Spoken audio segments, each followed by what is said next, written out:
Bienvenue au parc des Rives de la Haye pour un nouveau numéro de Vidéomag.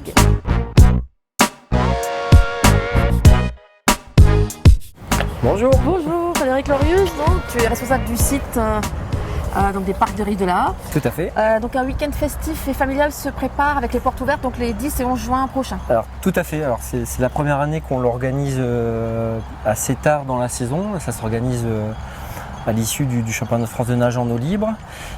Cet événement est un peu la porte de lancement de l'ensemble des activités du saison parc. estivale en fait. Même si bien entendu en amont on a quand même déjà un certain nombre de réservations qui sont prises avec les enterrements de vie de garçons, les anniversaires, les écoles, etc. Mais là par contre c'est vraiment l'ouverture aux particuliers avec toutes public, nos activités, en fait. voilà, tout public, le week-end et puis tous les jours l'été. Donc qu'est-ce qu'on pourra trouver donc, en animation, en activité on va dire ce Alors, week-end? dans les familles d'activités, on retrouve tout ce qui est cours d'activité nautique avec l'initiation à l'aviron, initiation au kayak polo, découverte du dragon boat. Donc ça c'est sur le volet des cours nautiques. Sur le volet du loisir un peu festif, on retrouve bien entendu l'aire de jeu avec une batterie de jeux gonflables qui aura changé cette année. On retrouve aussi les gonflables sur l'eau avec les water rollers. Les locations d'activités avec le pédalo, le kayak, les canoës familiaux aussi parce qu'on a des canoës 3 places donc ça c'est sympa des fois quand les parents veulent prendre un ou deux enfants au milieu du canoë. Et donc il y a une nouvelle activité aussi cette année qu'on a pu tester à l'occasion des championnats de France d'aviron qui est la tyrolienne et donc qui partira de la colline ici.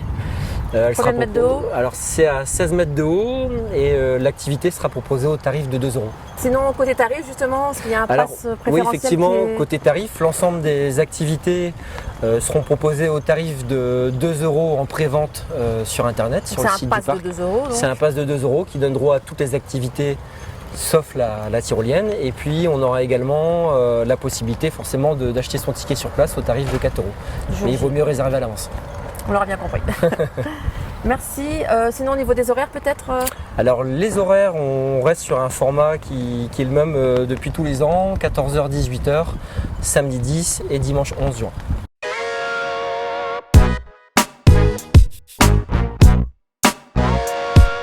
Bien évidemment, le parc c'est aussi le lieu de grands événements sportifs.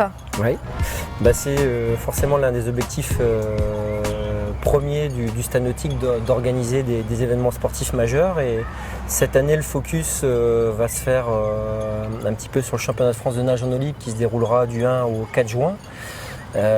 Particularité de ce championnat de France en nage en eau libre qu'on a déjà organisé il y a 2 ans, c'est qu'il ouvrira ses portes à des nations comme la Hongrie, les Pays-Bas, l'Autriche ou la Grande-Bretagne et que parmi ces nations on retrouvera notamment le champion olympique du 10 km de nage en eau libre et on aura aussi le représentant français qui avait été médaillé à Rio. Donc ça c'est pour un des gros événements majeurs de début juin. Alors sur un événement qui est un petit peu plus on va dire accessible à tous, même si sur le championnat de France de nage en eau libre il y a également une course populaire le dimanche après-midi. Mais le lendemain on va avoir un événement qui s'appelle Sup and Trail qui s'inscrit dans un réseau d'épreuves où on combine du stand-up paddle et de la course à pied. Ça c'est une nouveauté? Ça c'est une nouveauté effectivement, ça va se dérouler donc, le lundi férié à l'issue des championnats de France de nage en eau libre. Donc dans le courant du mois de juin on enchaînera également et on va dire le début du juillet avec le Striemann qui maintenant a posé ses valises sur le Gravelines et sur le parc. Il mobilise 1500 participants donc avec les épreuves jeunes le samedi après-midi, les épreuves aussi découvertes qui peuvent être accessibles à un certain niveau de pratique et puis après par contre les plus aguerris avec les épreuves Half et Ironman le dimanche et notamment le départ maintenant qui devient un peu mythique à 7h du matin pour l'épreuve Ironman. Donc là on ouvre la saison estivale, toute la saison estivale après on sera ouvert tous les jours. Tout public on va dire là? Tout public avec nos activités qu'on retrouve aux portes ouvertes et puis on ferme l'été avec de nouveau le triathlon. La triathèle qui maintenant est une épreuve qui remporte pas mal de succès et qui est accessible par beaucoup et puis le triathlon de Gravelines qui se tiendra le lendemain de la triathèle et qui sera support au championnat de France de paratriathlon. Donc pareil, là, des sportifs majeurs qui sont distingués à l'occasion des Jeux paralympiques de Rio. Donc on continue sur la rentrée avec Libre Parc mi-septembre. On retrouve également La rando des remparts. la rando des remparts qui devient maintenant aussi un gros événement avec 700 participants. Et puis on va dire on termine un petit peu et on entre vraiment dans le cœur de l'automne avec la Délière Grave.